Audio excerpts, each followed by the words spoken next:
When it comes to Disney's recent influx of live-action fairy tales, there's always been something different about Beauty and the Beast, something there that wasn't with The Jungle Book, Cinderella, Maleficent and Alice in Wonderland. There's just so much more anticipation around this film, and there's one reason for that really. Everybody loves the animated Beauty and the Beast. If you go out into the world and you ask people what their favourite Disney film is, more often than not you'll get an answer of Little Mermaid, Beauty and the Beast, Aladdin, or The Lion King. My favourite is Beauty and the Beast. Yet, when it comes to Disney making the first of those films in live action as a Broadway-style musical for the first time, just how's it going to fare? This is CruellasFurCoat's non-spoiler review of the live-action Beauty and the Beast. Now, as we all expected, this film is the closest to the original when compared to those films which came before it. Sometimes it's scene for scene, you know, but luckily, it's not shot for shot, as that first trailer may have led us to believe. But the great thing is that that all comes together into one great big nostalgia fest. Seriously, if you saw this film 25, 26 years ago when it came out, unfortunately I did not, and you've had that film, that animated film, you know, you've seen it, you've watched it a gazillion times, and now you come and you see this new film which is a remake, a pretty close remake, and you see it, you know, you're gonna get shivers. I got shivers. I mean, it is one of my favourite films ever, and you know, there's a couple of moments in there which are so close yet so well reimagined that it's gonna give you goosebumps, and I mean that's pretty fantastic that for them to be able to accomplish that. And on the flip side to that, there's enough differences to make it worthwhile. It's Disney's really had a job translating it into live action, but it's definitely succeeded. It's definitely been worth all that effort and all that time, and that's mostly through additions. I will say that there's quite a lot of stuff, quite a lot of new scenes, a lot of backstories, etc., that are new things that weren't ever even mentioned or haven't been mentioned ever in any Disney canon thing, and on the opposite to that, there's not much missing either. There's nothing really major that's taken away from the animated film. If you're worried about going in there and being like, oh, well, I'm hoping they've not cut out my favourite scene, don't worry. I really don't think they have. And I don't want to give too much away. One thing I will say is that it answers a lot of plot holes. Like, seriously, there's times when you're like, oh my god, that totally makes sense. Things that never were answered in the original film. You've had 26 years and they've been like, thinking of your own theories and your own answers. Well, maybe that's just me. But now, these things, you can slide them in all this time later, and they really, if you have a headcanon of how these things happen, there's great answers that they've really thought about, and we're like, what do people want to know more about the original? What do they want to hear? Why are people coming to this movie? The one thing I will say is that why nobody knows about the castle. Nobody in that village just down the road knows that the castle exists, and there's a great explanation for why that is. Obviously not to say, but that's really fantastic. And I mentioned the fact that it has been a quarter of a century since the animated feature came out, and of course technology has advanced so much. Like, they could not even imagine of doing these things all that time ago. So with it being such a timeless film, as you realise, like, it's worth them retelling it in this new format, in this new you know, completely advanced way. In 25 years, like, I wouldn't be surprised if they made it again. Like, who knows how much, like, film technology will advance again, and, you know, I think Disney's onto, you know, there's perfection in this formula of this film, and I would not be surprised to see in what would the year be, 2040, around that time, if we got another Beauty and the Beast. That would be something that Disney, I'm sure they're not thinking that far ahead, but I wouldn't be surprised. So let's talk about the music, because for many people the music does make Beauty and the Beast. Howard Ashman and Alan Menken's score and songs they've gone down in history, and they will continue to do so. And the one thing I want to say is that there's a gorgeous overture before the film starts. I hope it's not too spoilery, and I won't say what it includes or whatever, but it makes you, really set the tone for the whole film. I'm not sure if it is the same overture they would use in the musical version. But, you know, it really sets the platform for a massive Broadway kind of show that you're going to get. You know you're in for a big showstopper here. And you know what, now it comes to think of it, I'm not sure, I'm hoping it's in all screenings, hopefully not just my press version that I saw. So there's that overture is pretty phenomenal. And then in terms of the big music numbers, of course, Gaston and Be Our Guest were really well received in my screening. I mean, applause from the audience, like I didn't see, but I wouldn't be surprised if some people got onto their feet after those numbers. They're pretty show-stopping. And I learned after actually I came out of the theatre that Alan Menken was in our screening watching for the first time, having seen the whole film, so I'm very glad that there was applause. I mean, seeing all his hard work, and I'm sure, you know, paying off in terms of that. I'm glad that we clapped. So that's pretty great. And speaking of Be Our Guest, of course, it is the number, it is the one, it is the big one, and it has a lot of build-up. It does. I'm not gonna lie to you. It does. You know it's coming from a mile off, and they're like, you know, we're gonna sing and we're gonna dance. A few scenes before, like, you know, it's coming. It's not underwhelming, but it's not overwhelming. You know, the whole Be Our Guest. I think the thing is that this is a song that is entirely in CGI, apart from Belle sat at the table, and it does feel withdrawn, but then it is the big showstopper. So I don't know, you know, it builds and it builds. It is a big crescendo. Maybe it's just the opening that I'm thinking of, and it maybe doesn't have that punch that you're expecting right at the beginning. But you know, it is very well done.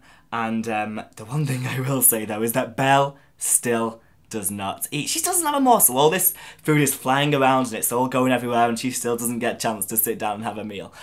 That always bothered me from the original, and it's not really changed. I can't remember. Maybe I wasn't paying attention. Does she even eat the grey stuff? I hope she does.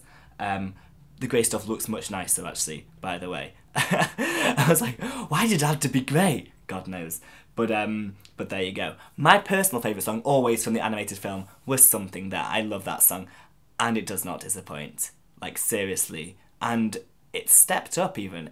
There's something different, something special. I'm not going to give it away, but you know, it feels like how you would watch it on the stage. I'll say that much, and it really is was wonderful. I loved it. There's something there, absolutely amazing. However, on the opposite side of that, two songs, Belle and Beauty and the Beast, have their ending kind of musical notes cut off. I thought that was very strange. I don't want to say too much again, but maybe it's because I've listened to these songs so much, and I know the animated versions so well, that listening to them and then they're not finishing quite the same. Like, of course there's changes and there's differences, and there's got to be, but seriously, there was something off. I don't know, I'll be interested to know if when you see it, if you also feel like there was something, you know, a little bit missing. Let's leave it there.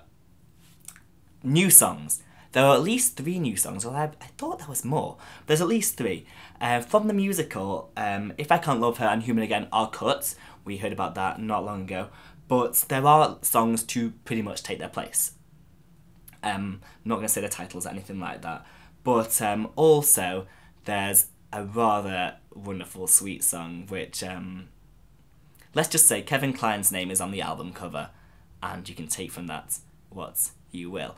The album is actually out for purchase on the 10th of March, so a whole week before the film comes out.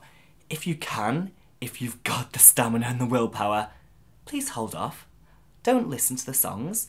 I mean, maybe it's just me, but going in with my virgin ears and listening to those songs the first time with the whole spectacle of the film, it was something special, and I really would, like, if you can, hold off. I don't know, actually thinking about it, I don't know if I will be able to, but it's really something magical if you can just, you know, wait that extra week or so.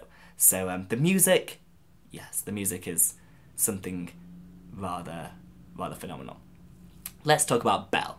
Belle. I mean, now having seen the film, there is nobody except Emma Watson, I think, I could ever imagine playing this role. I mean, she definitely makes Belle her own and makes the songs her own too. I mean, there's some things, I'll come into the songs in a second, but she is very strong-willed, she's very powerful, and the kind of, the main difference is that I felt she was quite, like, immature, like a young Belle, definitely, quite juvenile in many respects compared to the animated film. Maybe it's just because that Emma Watson is younger than Paige O'Hara. Paige O'Hara, I believe, was 33, if I remember correctly, when she recorded her lines, and Emma Watson is now 25, so like 24 when she would have done her. I think she's 25. I probably got that wrong. But so she is younger, and I think that quality comes across. She's definitely much more of a kind of no, she's not a teenager, but she's just got that young quality, which I think is nice, and it makes for a very realistic young girl in the world in 18th century France. So yeah, I think she does a pretty good job there. The place I think is sometimes insecure is with having to interact with Lumiere and Cogsworth and characters that obviously weren't there when she was acting these scenes. So you'd think she'd be already adept to doing this from Harry Potter, but maybe not. The scenes with Beast, however, when obviously Dan Stevens was there, covered in green spots, but he was obviously there, I think show that you see the difference between those two scenarios. And you know, maybe that's her personality, maybe that's her playing Belle's personality, maybe she thought of this. Is that what actors do? I think you know, who can say? She's a very good Belle. I think in all seriousness, massive props to Emma Watson for taking on this such an iconic role, and you know, giving it Emma Watson to her greatest power. Opposite to her, Beast. I still can't see Dan Stevens under all that CGI, to be honest with you. I cannot. I don't know if it's just because he's just all got all the fur and everything, but I'm sure he's acting his heart out under there, under all the green spots, as I said. But it's unfortunate. But the thing that I did like about the Beast is how different he is from the original, from the more kind of bulkier, I don't want to say like larger Beast that we saw in the animated film.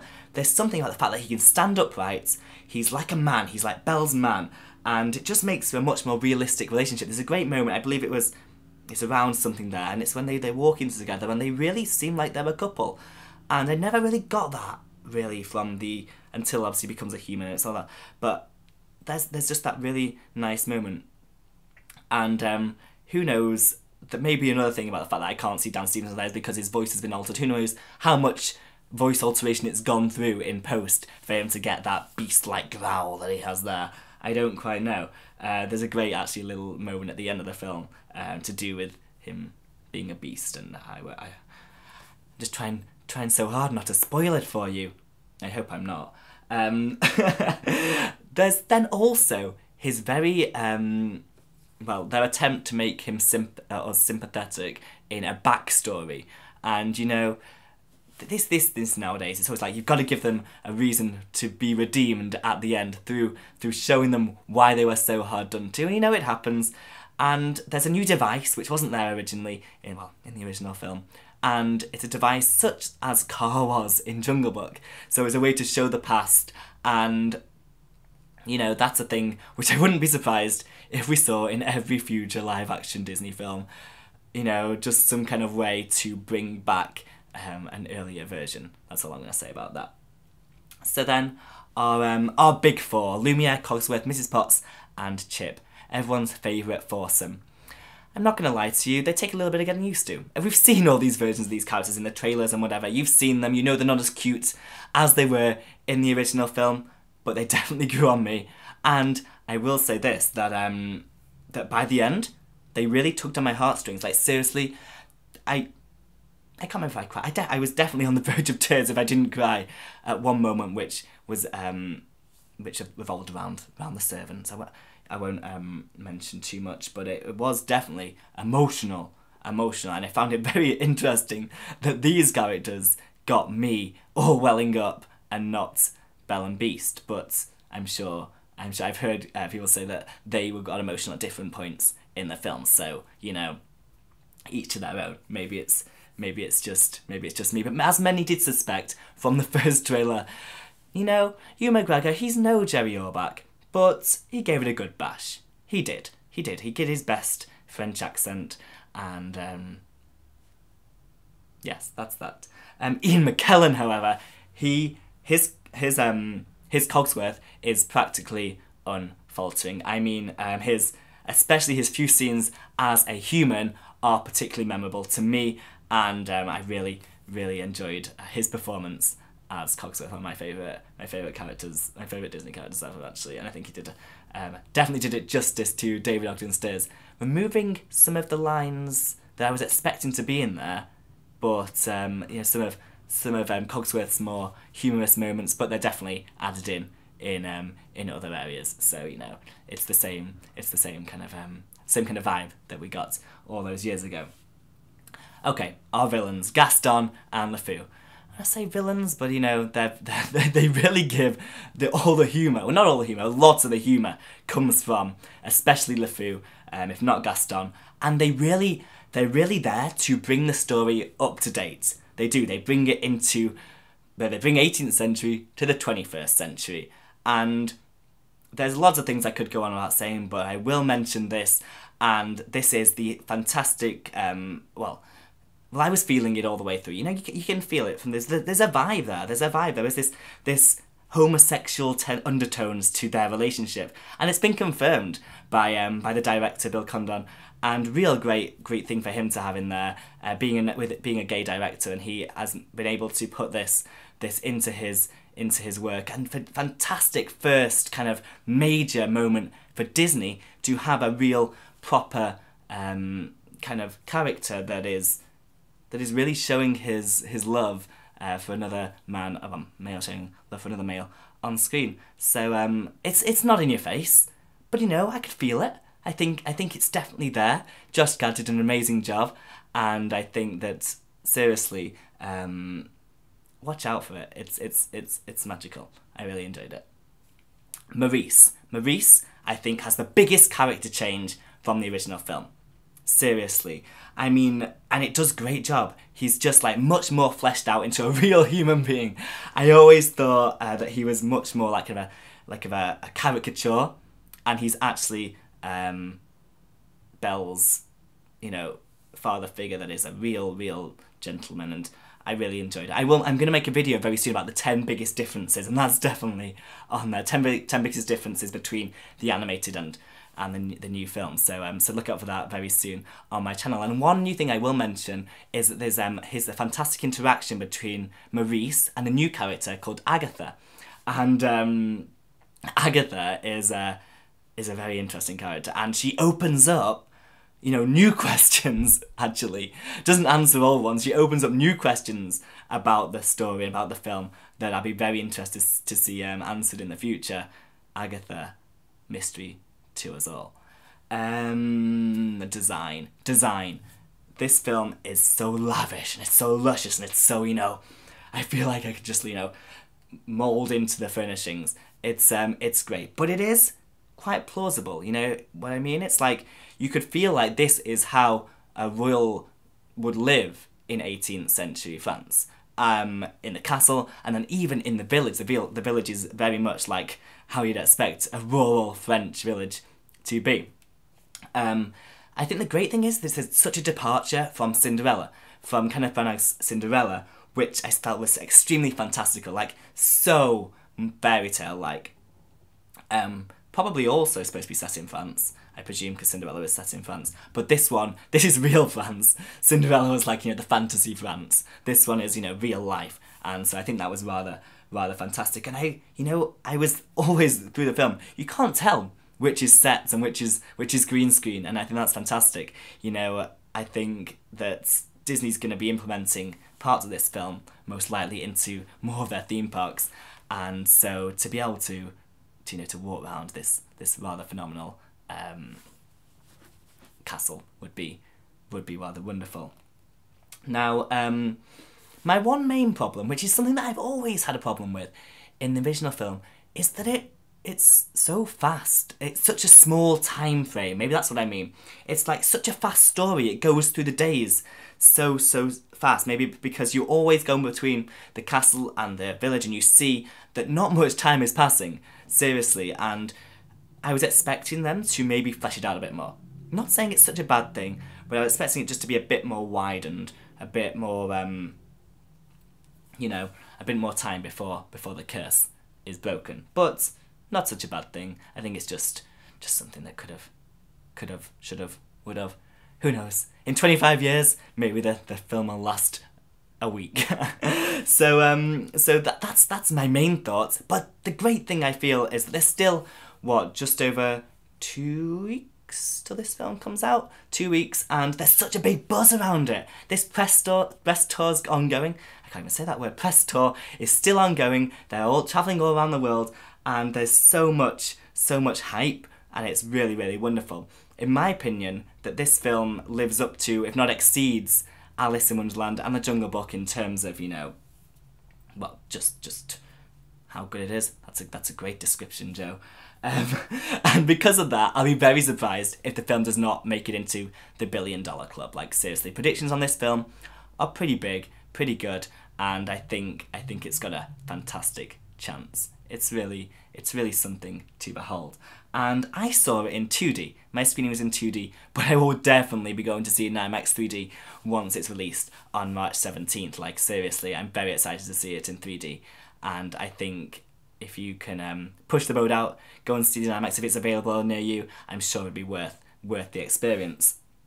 Now, here on this channel, we have more Beauty and the Beast videos coming up very soon, like the one I just mentioned, prior to its release and also following. So please be sure to stick around, and hopefully we're going to delve further into this film.